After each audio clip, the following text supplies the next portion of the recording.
Okay, so today we're going to talk a little bit about rants, specifically video rants. And how I got into this is that I've been studying problematic talk online for quite some time.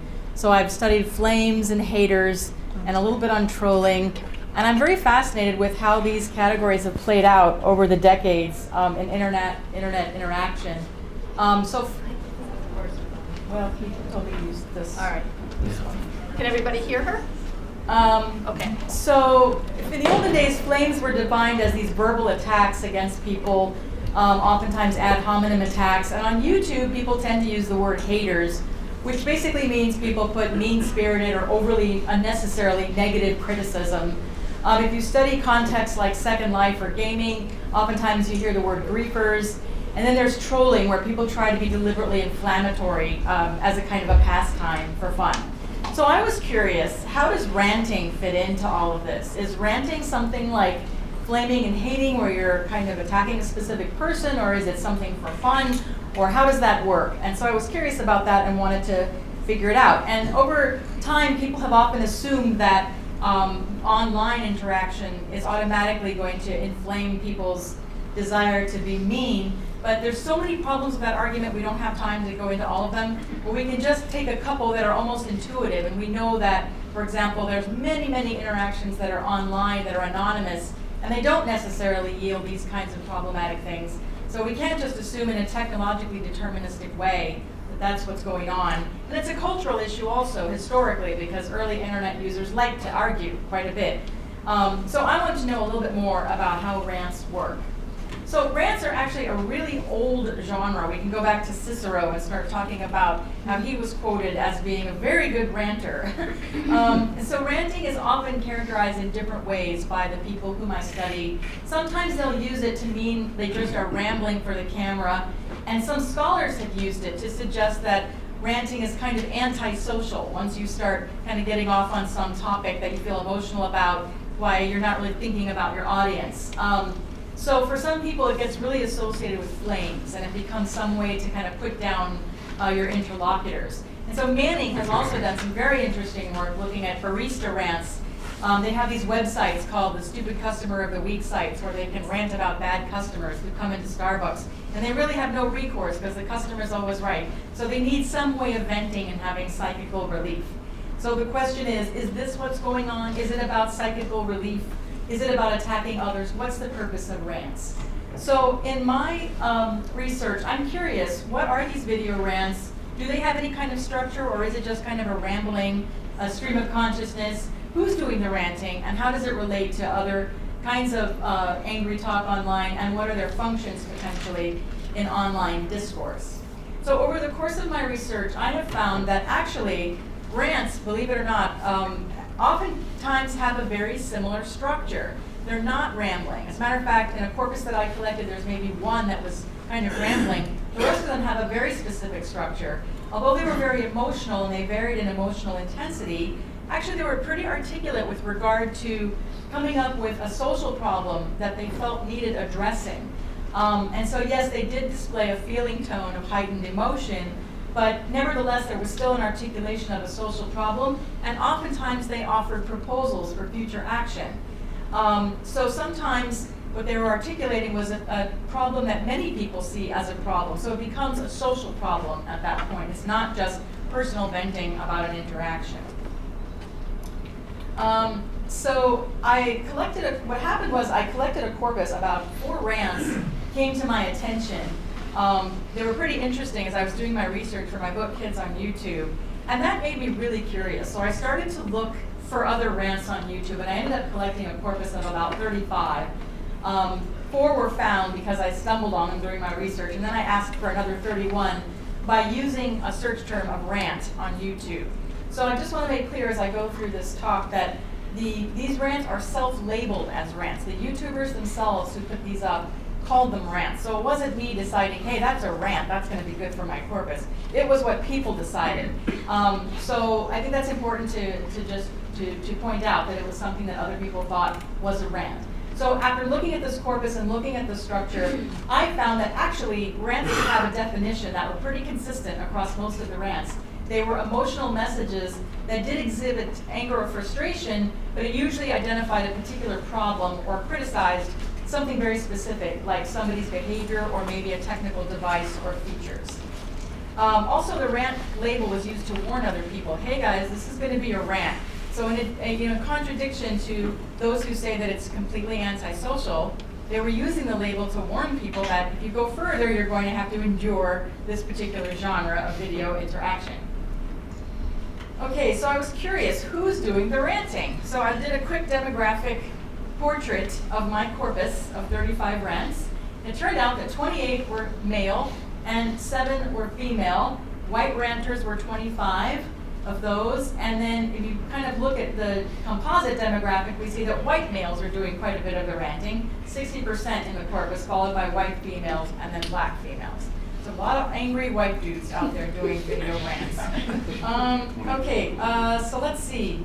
And this is kind of interesting, actually, because if we go back to our original technologically deterministic argument, that it's the technology, it's the platform, it's what makes us anonymous that gets us angry, that gets us not thinking about the other person and making these attacks.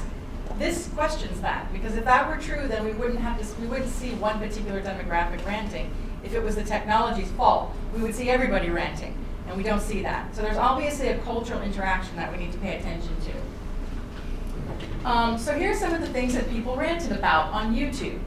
They ranted about having their video removed unfairly because they were using fair use. They were using clips from other videos, but they were targeted by YouTube, and so maybe the video was removed.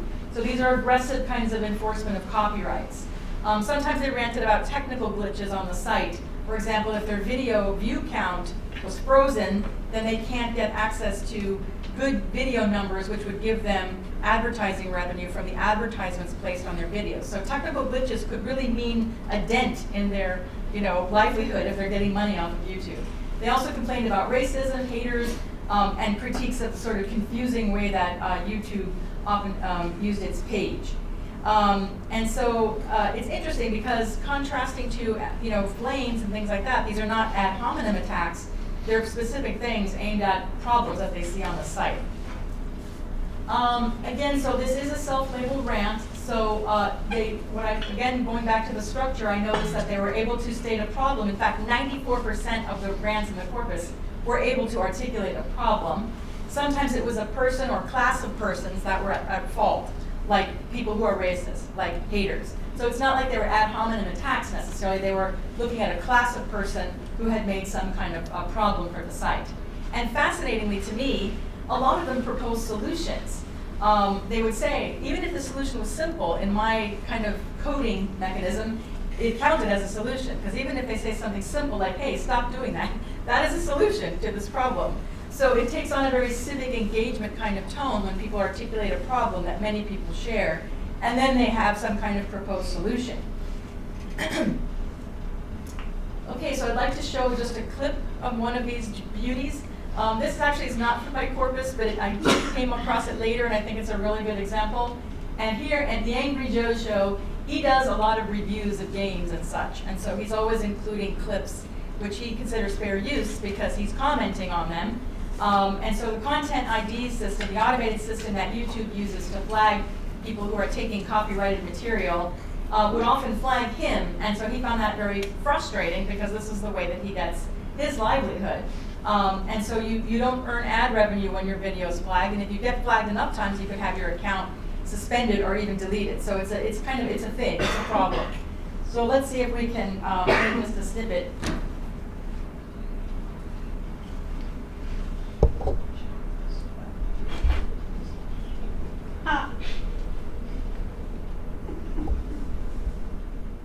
YouTube, you guys are being complete assholes. What the hell happened to you? I cannot believe you're doing this. This is wrong. This is stupid. Why the hell would you punish all of the people who you have profited off of for years because a few people are uploading full movies to YouTube or full songs to YouTube? You want to hurt everyone with this stupid ass new content ID system.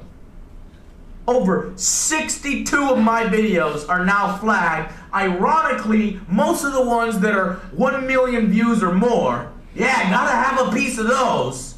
By publishers, various companies I've never even heard of, which I'm pretty sure are full of shit. I'm getting flagged for music that is playing from the game in the background, which is a part of the game, demonstrating the game. What the? Let me get this straight. For years, you make... Okay, so that's a taste of a rant. But I wanted you to get a little bit of an experience of. That's the kind of thing I spend my sabbatical watching. These kinds of angry rants over all kinds of different things. And so even this one, which is a bit emotional, and maybe it's a little bit hard to watch for some people who just don't like the negative energy, which I can appreciate. But at the same time, he got some very interesting responses. And people felt an emotional connection because they too have had those kinds of things happen, and they too have experienced that sort of frustration. So some of the comments that he was able to garner on his video were actually pretty supportive, because even people he reports that even some of the creators contacted him who had similar problems. And folks, this is how civic engagement happens. Somebody articulates a problem, and other people who feel like they're in that group start to contact them and form coalitions and decide to try to do something about it. So on the surface, it seems like these are angry, emotional ventings, and in a way they are, but I argue that they also could potentially be the seeds of civic engagement, and so we need to pay attention to these kinds of video genres on YouTube.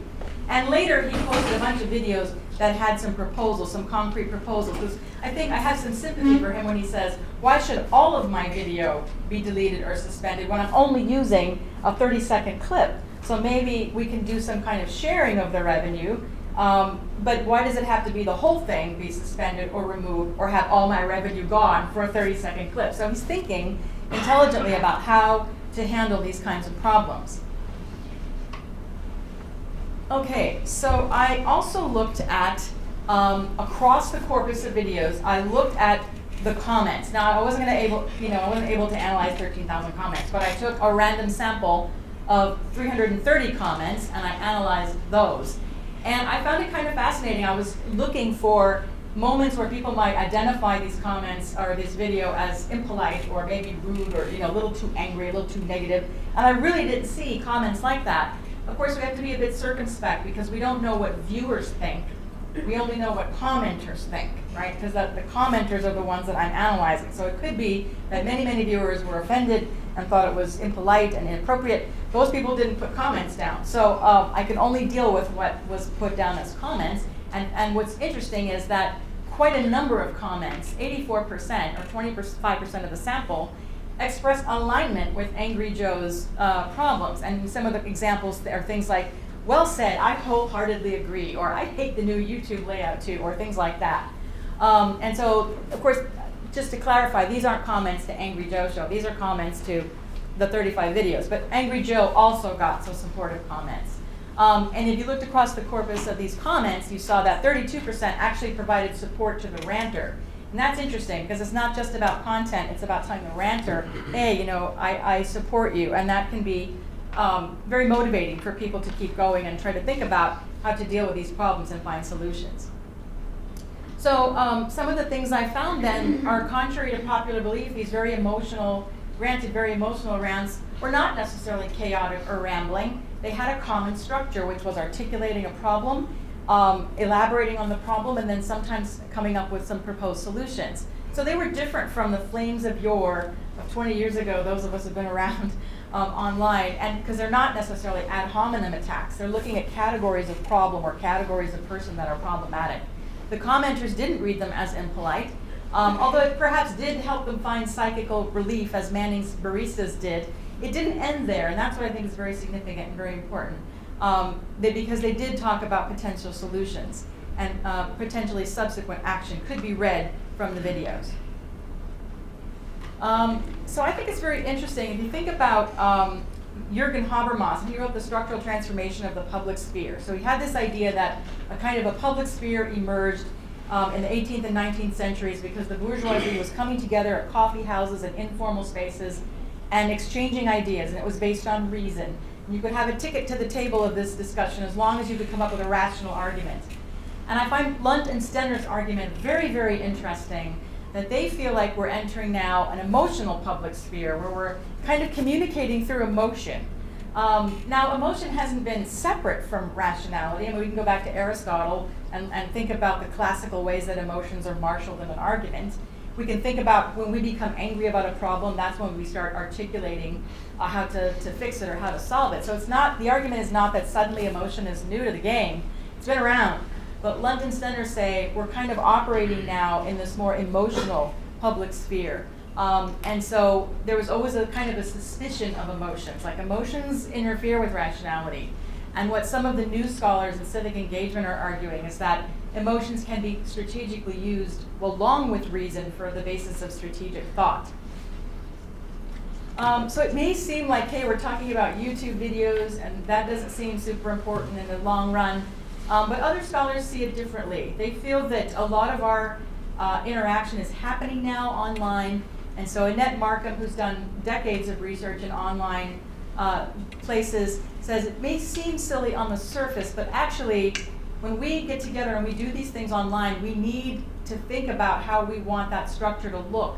And so we can't just unthinkingly accept these infrastructures if they don't work well. We've got to say something about it. And these ranters are actually trying to figure this out. So don't just let things be inevitable. You have to start making waves. And I think that's something that the video ranters are pretty good at. You know, in the end, platforms, as Gillespie has said, have politics.